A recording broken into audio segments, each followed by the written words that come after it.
तो नमस्कार समस्त को आउ गोटे नुआ भिडियो रे समस्त को स्वागत करुच्ची।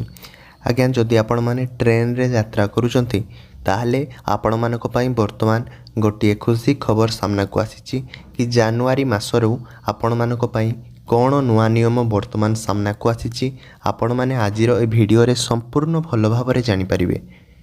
आज्ञा 2025 तो जनवरी मास अलरेडी जाई सारिलानी। जदि आमे 2026 कथा कहिबा आउ 2 मास परे 2025 रो आउ 2 मास परे 2026 आसीबो। तो से 2026 रो प्रथम मास हेउची जनवरी मास, जहाँकि जनवरी मास पई आउ 2 मास पई आपण मानक पई गोटे खुशी खबर सामना को आसुची।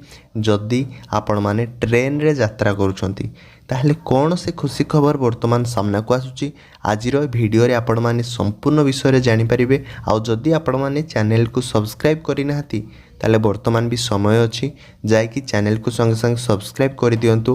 गवर्नमेंट तरफ रु हेउ बा पेपर माध्यम रे हेउ जेते बेले भी जे कोनोसी जिंसर जदि सूचना आसीबो आपण मानकर मोबाइल फोन को संगे संगे पहुंची परिबो जदि आपण माने चैनल को सब्सक्राइब करिथिबे। तो डेरी करबा नहीं। तो वर्तमान आमे वीडियो को आरंभ करबा। तो देखंतु वर्तमान आपण माने ए जगह रे जो जगह रे मु राइट मारिली से जगह को आपण माने भलो भाव रे देखंतु कि कोन नोटिस वर्तमान सदा सामना को आसुची। कि नोटिस माध्यम रे से कहूची रेल यात्री मानक पई एक बड़ समस्या खूब शीघ्र समाधान हेबाकू जाउची। संरक्षित कन्फर्म टिकेट यात्रा तारीख को बदलाइबार सुविधा मिलिबो। यात्री माने ऑनलाइन रे बिना मूल्य रे तारीख मध्य बदलाई परिबे। आसंता जनवरी ठारू ए नुआ नियम लागू करिबा उपरे भारतीय रेल विचार करुची। संप्रति कन्फर्म होइथिबा टिकेट को बातिल कले शुल्क मध्य गणिबा को पड़ुची बोली से सूचना माध्यम रे मध्य कहूची। आज्ञा एतिकी नुहे ये थिला तार हेडिंग पॉइंट बा ये थिला तार प्रथम पॉइंट। तार परवर्ती सूचना गुड़िक शुणिले आपण माने संपूर्ण जिनस विषय रे वर्तमान जानि परिबे।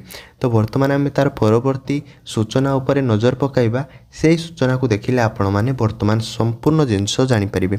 देखंतु वर्तमान ए जगह रे से कोन कहूची किंतु नुआ व्यवस्था रे यात्री माने आउ एक ट्रेन टिकेट बुकिंग करि परिबे। सेथि पई केवल टिकेट दर रे थिबा अंतर राशि सेमानकु मध्य देबाको हेबो। हैला एतिकी आपण माने बुझी पारिले। आहुर भी मध्य सूचना अछि जे बुझिबा लोक एठी भी मध्य से माने बुझी जाइथिबे जो नुआ व्यवस्था आपण मानकर रहुची कोन ना जनवरी मासटार जो नुआ व्यवस्था सामना को आसुची से कहूची कि जदि आपण माने ट्रेन टिकेट आगे बुकिंग करूचंती माने आपण माने आउ एक ट्रेन टिकेट मध्य बुकिंग करि परिबे। तेबे सेति पई आपण मानकु कोन केवल टिकट दर रे थिबा अंतर राशि से मानकु मध्य देबाको हेबो। हैला टिकेट पाई जो अंतर राशि बा प्रभेदटी रही आपण मानकु सेई टंकाटी केवल देबाको हेबो। तापर तृतीय नंबर पॉइंट आपण माने देखंतु बा पैराग्राफ देखंतु भल भाबरे आपण माने जानि परिबे। देखंतु ए जगह रे तृतीय नंबर पॉइंट ये होची हैला जो जगह रे मु राइट मारिली से कौन कहूची 3 नंबर पॉइंट रे देखंतु से कहूची कि आपण मानकर थरे जदि आपण मानकर देखंतु थरे ट्रेन टिकेट कन्फर्म होई गले सेथिरे परिवर्तन करिबा कष्टकर। तो निश्चिंत भाव रे आमे भी मध्य जानिचो ए जिंस आपण माने भी मध्य ए जिंस जानिचंती। आमे जदि थरे ट्रेन रे यात्रा करिबा समय रे कन्फर्म टिकेट बुकिंग करि देले ताकू बदलाइबा मध्य वा ताकू परिवर्तन करिबा मध्य कष्टकर होई थाए। कौनसी कारण पाई जदि सही तारीख रे यात्रा संभव हेउ नाही तेबे यात्री माने टिकेट रे यात्रा तारीख बदलाई परिबे। आज्ञा ये हेउची तार नुआ नियम हैला।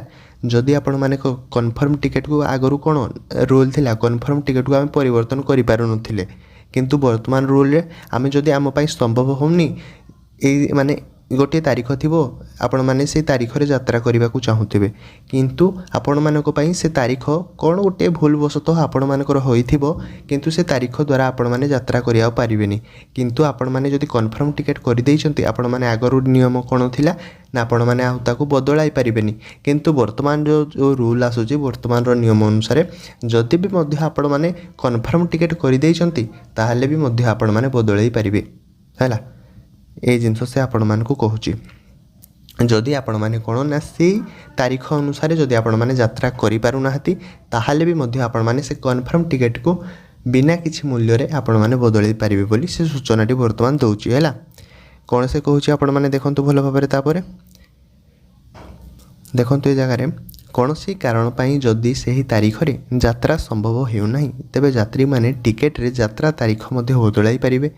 ପୁରୁଣା ବ୍ୟବସ୍ଥାରେ ଟିକେଟ ବାତିଲ କଲେ ଟିକେଟ ଦାମ 25% କିମ୍ବା ଅଧିକ ଟଙ୍କା ମଧ୍ୟ ହରାଇବାକୁ ପଡ଼ୁଛି। ହେଲା, ପୁରୁଣା ରୁଲ୍ ଅନୁସାରେ ଏ ଜିନିଷ ସେ ଆପଣମାନଙ୍କୁ କହୁଛି। ଅନେକ ସମୟରେ ସାମାନ୍ୟ ବିଳମ୍ବ କାରଣରୁ ଟ୍ରେନ୍ ଧରିପାରୁନଥିବା ଯାତ୍ରୀମାନେ ଆଗକୁ ନିଜ ଟିକେଟକୁ ଆଉ ଥରେ ବୁକିଂ କରିବା ସୁବିଧା ମଧ୍ୟ ପାଇପାରିବେ।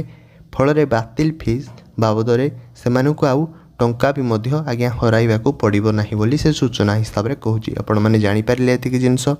ଆଉ ଯେଉଁମାନେ ବି ଜାଣିନାହାନ୍ତି ଆପଣମାନେ ବ୍ୟସ୍ତ ହୁଅନ୍ତୁନି। ଆପଣମାନେ ଯଦି କମେଣ୍ଟ କରିବେ ମଧ୍ୟ କ'ଣ ନିୟମ ଆସିଛି କ'ଣ ନାହିଁ, ଯଦି ବୁଝିପାରୁନାହାନ୍ତି ମୁଁ ବି ମଧ୍ୟ ଆପଣମାନଙ୍କୁ କମେଣ୍ଟ ମାଧ୍ୟମରେ ଜଣାଇଦେବି। ହେଲା, ଆଉ ଭିଡ଼ିଓଟିକୁ ଏତିକି ଅନୁରୋଧ କରିବି ଆପଣମାନଙ୍କୁ, ଯଦି ଆପଣମାନେ ସାଙ୍ଗସାଥୀ ମାନଙ୍କ ପାଖକୁ ଆପଣମାନଙ୍କ ପରିବାର ପାଖକୁ ବହୁତ ଲୋକମାନଙ୍କ ପାଖକୁ ଭିଡ଼ିଓଟିକୁ ସେୟାର କରିଦିଅନ୍ତୁ। କାହିଁକିନା ଯେଉଁ ଲୋକମାନେ ଏ ବିଷୟରେ ମଧ୍ୟ ଜାଣିନଥିବେ, ଏ ନିୟମ ବିଷୟରେ ଜାଣିନଥିବେ, ସେମାନେ ମଧ୍ୟ କିଛି ଜାଣିବାକୁ ପାଇବେ ଏବଂ କିଛି ଶିଖିବାକୁ ପାଇବେ। ଆଉ ଚ୍ୟାନେଲଟିକୁ ସବସ୍କ୍ରାଇବ୍ କରିକି ରଖିଥାନ୍ତୁ। ଗଭର୍ଣ୍ଣମେଣ୍ଟ ତରଫରୁ ବା ପେପର ମାଧ୍ୟମରେ ଯେତେବେଳେ ବି ଯେକୌଣସି ଜିନିଷର ସୂଚନା ଆସିବ ଆପଣମାନଙ୍କର ମୋବାଇଲ ଫୋନକୁ ସଙ୍ଗେ ସଙ୍ଗେ ପହଞ୍ଚି ପାରିବ ଯଦି ଆପଣମାନେ ଚ୍ୟାନେଲକୁ ସବସ୍କ୍ରାଇବ୍ କରିଥିବେ।